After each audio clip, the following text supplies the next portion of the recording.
Hi students, I hope all of you had good health. So today we will be having our next revision class on chapter 2, that is the flower.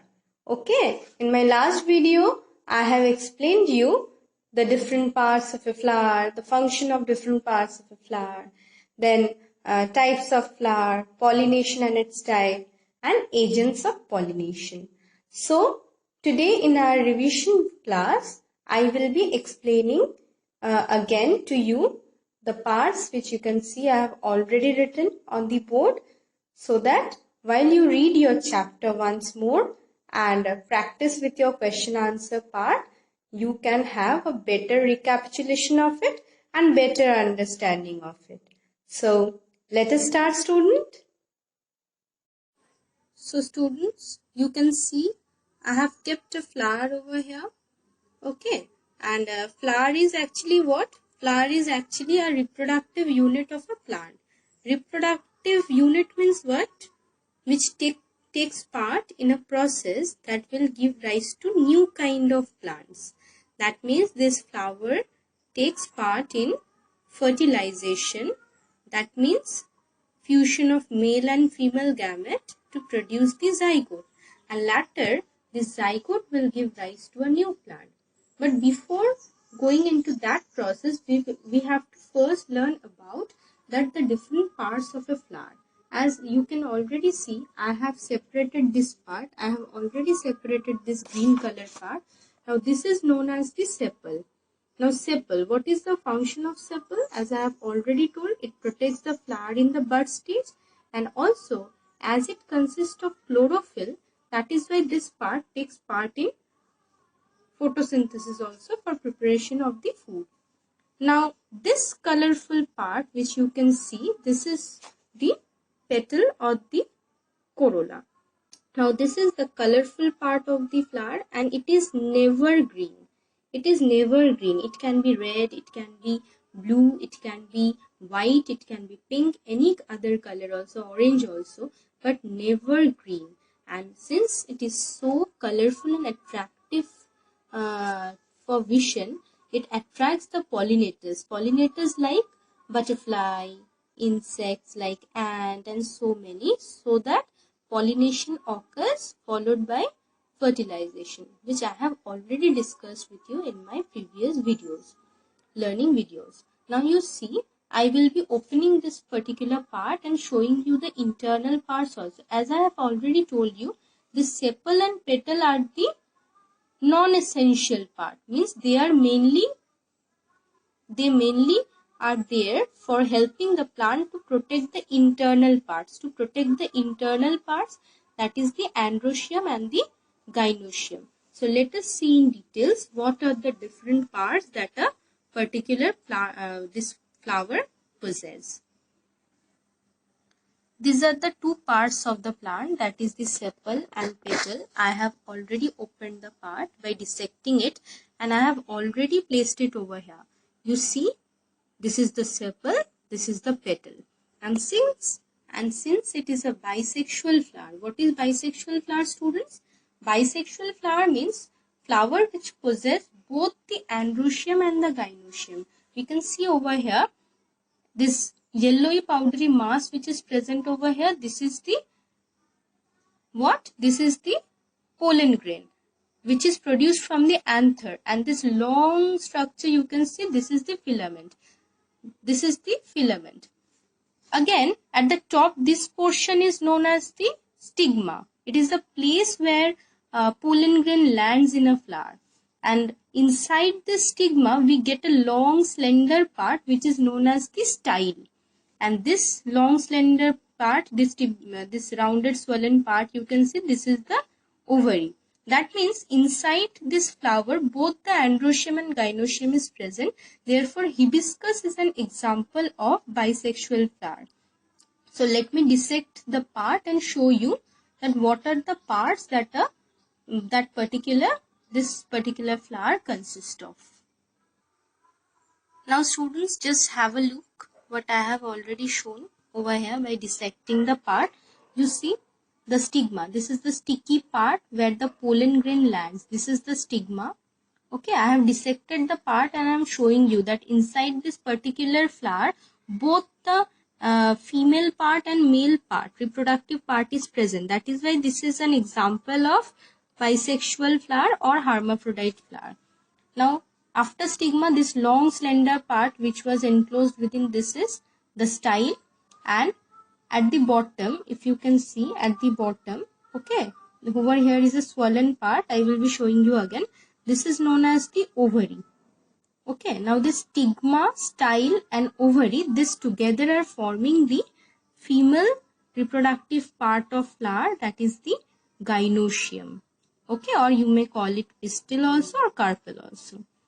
Now this particular part which you can see, this top part, this part is known as the anther. Okay, this part is known as the anther, which is producing this yellow mass, which is known as the pollen grain. This is the anther, and inside you can see, okay, if you can see this white portion which is going inside, this is the filament. This pipe-like structure is known as the filament, and together this anther and filament is forming the male part, which is known as the androecium or stamen.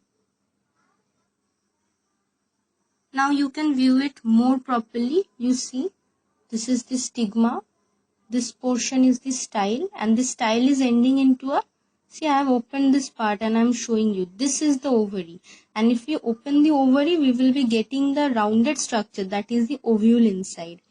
Okay, and this portion you can see I have dissected it more. See the pipes which are coming, this is known as the filament, and this yellowish mass is known as the anther, which is producing the yellowish powdery mass, which is known as the pollen grain. And during the bud stage, this particular sepal and petal is actually protecting this essential parts of the flower, which will actually take part in fertilization later on, so that fruit and the seed can develop. So I hope you have understood the internal structure of a flower. Okay.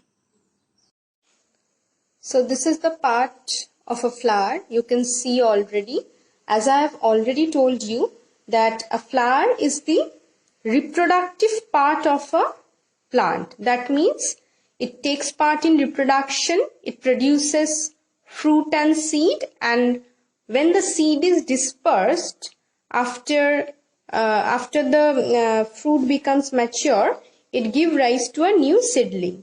So before formation of that fruit and seed, there are some ways how this fertilization occurs or pollination occurs. So in order to know that in detail, we have to know about the structure of a flower. Okay, now a flower consists of mainly two parts. One is the essential part, another is the non-essential part.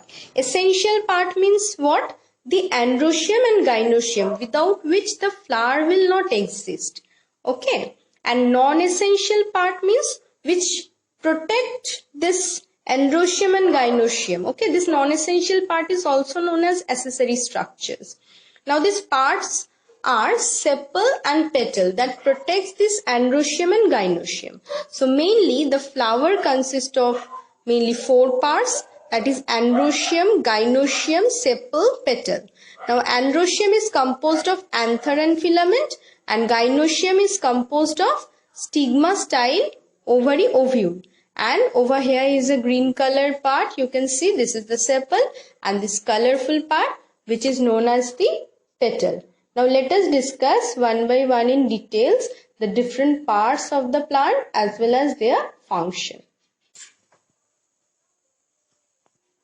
Now the first one which is coming is the sepal. Sepal is which part? It is the green part which I have already drawn on the board, as you can see.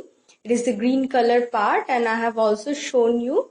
Let us see what is its function. Now it mainly protects the flower in the bud stage. Okay, we have already seen bud stage, mainly it is protecting the androecium and gynoecium in its innermost part. Okay, and it also takes part in photosynthesis for food making, because being green, They consist of a pigment which is known as chlorophyll, which I have already told you. Next is the petal. It mainly protects the flower. It mainly protects the flower in the bud stage along with the sepal, and also attracts the pollinators for pollination. So these are the two parts which a flower possesses, and apart from this there are two more parts. The next part is androecium and the gynoecium. Now androecium is the male part of the flower, as I have already told you, and it is also known as the stamen, and it consists of mainly two parts. One is the anther and the filament. Now the main function of anther is to produce pollen grain, which is a yellowish powdery mass, as I have told you repeatedly. Now this pollen grain consists of the male gamete. And similarly gynoecium, it is the female part of the flower, also known as pistil or carpel, and the main function of it is to produce ovule containing the female gamete. But apart from this, stigma, it helps in reception of the pollen during pollination. Style helps to transfer the pollen grain from stigma to the ovary, and the pollen grain contains the male gamete, which we will be learning next. Then ovary, after fertilization, it gives rise to the fruit, and ovule, after fertilization, give rise to the seed. So this we will be learning in detail in our next video, but since this is a revision class, I am only explaining the things to you which I have already taught. Next is the type of flower. Now based on the four floral whorls, that is sepal, petal, androecium, gynoecium, the flower mainly consists of four types. One is the complete flower, that means that consists of all the four floral whorls, that is sepal, petal, androecium, gynoecium. Hibiscus, which I have already shown you, is an example of such a complete flower. Next is incomplete flower. Flower which lacks one of the floral whorl. Out of the four, any one is missing. That means either sepal is not there, or petal is not there, rest three are there, or androecium is not there, but rest are there. Then they will be known as incomplete flower. Bisexual flower. Flower which consists of both androecium and gynoecium. That means both the male and the female reproductive parts are present in that particular flower. Like in case of hibiscus, both the parts were present. And in case of unisexual flower, it lacks either androecium or gynoecium. That means either one part is present or the other is absent. But don't get confused with complete and bisexual. In case of complete flower, I said all the four floral whorls are there. And in bisexual flower, I mainly focused on androecium and gynoecium. Similarly, in incomplete flower, I said any one of the four floral whorl will be lacking. And in case of unisexual flower, I said either the androecium or the gynoecium will be absent. So please concentrate and focus on the keywords so that you don't get confused.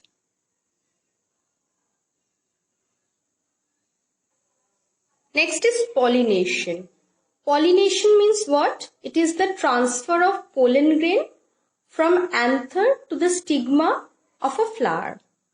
Okay, now based on this, the pollination are mainly of two types, that is self-pollination and cross-pollination. So let us discuss these two parts once more in detail so that you get a good recapitulation of it. Self-pollination. It means transfer of pollen from anther to the stigma of same or different flower but on the same plant. That means the pollen may be transferred from the anther to the stigma of the same flower. I am marking it with black arrow. Or it may be between two flowers, that is from this flower to this flower. But the flower has to be on the same plant. If this type of pollination occurs, then This is known as self-pollination. Okay. Next is cross-pollination. Cross-pollination means transfer of pollen from anther to the stigma of different flower on different plant but of same kind. Like as I said in the last video also, that if a pollen of mango falls on the stigma of apple, then fertilization will not occur. That means they have to be of same kind. That means pollen of mango will be fertilizing the plant if it falls on the stigma of mango only. Otherwise, fertilization followed by fruit formation will not take place. That means the pollen grain is transferred from this flower to this flower or from this flower to this flower, and this is definitely between two different plants but of the same kind. And this type of pollination requires agent. Agent means pollinators who will be helping in pollination. Now, the agents may be like, it may be living ones or non-living ones.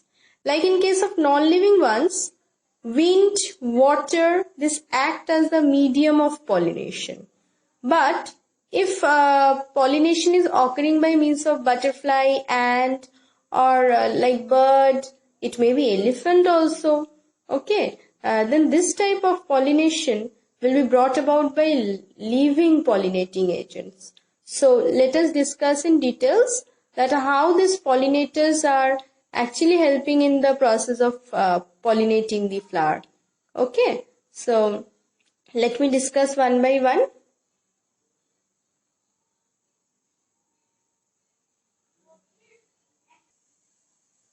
Now, pollination by insect.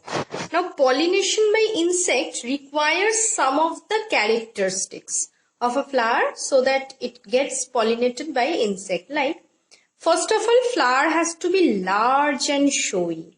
Large and showy means the petals have to be very much colorful. It should produce fragrance so that insect can detect where is the flower situated and from where they will be getting this pollen grain or the nectar as their food. So next point is flower must produce nectar. Otherwise insect won't be able to understand that if I am just visiting a flower, will I be getting any food? That is why flower has to produce nectar. Otherwise, why should an insect come and help the flower for pollination? Next is pollen grain must be sticky. Why sticky? Because as I have already drawn a diagram on the board, as you can see, when an insect will be visiting a particular plant or rather its flower, it will be collecting nectar. From where? From inside the flower. And while it will visit the flower, this pollens being sticky will stick on the body of the insect. And when this insect will be moving from one flower to another, what will happen? While it will be moving its wings, the pollen grain will fall from their body into the particular flower. And it will result in transfer of pollen grain from the anther to the stigma and ensure pollination. So this way pollination is brought about by insect. And as I have already told you, example is marigold, then rose. These colorful, beautiful flowers are pollinated by insect. Apart from this, we also find in nature, pollination is also brought about by bat. Pollination is also brought about by birds. Birds like hummingbird. Okay, they also will come to a flower for collecting nectar. They also transfer pollen grain in the same way. And in case of elephant, if you have ever heard the name of the largest flower in the world, that is Rafflesia, what happens whenever the elephant moves from one flower to another, they just put their leg on this particular flower, that is Rafflesia, which remains wide open on maturity. They put their stamp over there, and while it moves from one flower to another, the pollen grain stick on below of their this leg portion. And what happens? when they transfer this, when they move from one flower to another, this pollen grain gets transferred. So these are some of the example of pollination brought about by living organism, but we have to read in details about pollination by insect. Next is pollination brought about by wind, like maize. In case of maize or any kind of wind pollinated flower, we will see that flowers are small and dull looking. Why they are small and dull looking? Because the plant do not waste their energy for doing all this thing, because they don't require living pollinating agents. So no need of color, no need of nectar or fragrance. That is why wind pollinated flowers are very small and dull looking. And also the pollen grains are very dry and light white, so that a gush of wind may come and it will just move with it this thing, pollen grains. Rather, it will blow away the pollen grain along with it. That is why the pollen grains are dry and light. This type of pollination is seen in case of maize. Next is pollination by water. Pollination by water is mainly brought about by water in case of hydrophilous plant. Hydrophilous plant means those who are hydrophytic, also we can say, those who have their habitat in water. Okay, those who cannot live on terrestrial ground. There are many water plants like lily, Vallisneria. There are so many. Then trappa, lotus. But among this, we are discussing over here with the example of Vallisneria. Over here you see the pollen grains are light, very light, so that they can float on water. And on floating water, over here you can see I have already drawn a diagram. The female flowers are marked in red color. They generally remains attached with the main plant. But the male flower, which I have drawn with a black ink, they on maturation get detached and come floating towards the female flower with the help of the flowing water. And when they come near the female flower, they transfer the pollen grain and helps in pollination. This type of pollination is seen in case of Vallisneria. Okay, but there are some other example also, like lotus and trappa. They don't follow this particular norm. Lotus and trappa is also a hydrophytic plant, but though they are hydrophytic, they are insect pollinated. Please remember, students, example of two insect pollinated flower who are water plant are lotus and trappa. Okay, so I hope you all have understood up to this, and you don't have any queries up to this. So if you have any queries or anything else you need to know, please mail it so that I can understand, or you can even write it down in the Google Classroom as instructed to you all. Okay, over there I will be clearing your doubts. So please stay safe, stay healthy at your home, and I think you will be getting your book soon. So start reading also. I think you will find interesting. And just let me know if you have any queries or any kind of doubt. So next we will be meeting in our next video. That is on the next part of the chapter, that is germination. We will be discussing in the next class. Thank you so much, students, for listening. Bye. Have a nice day.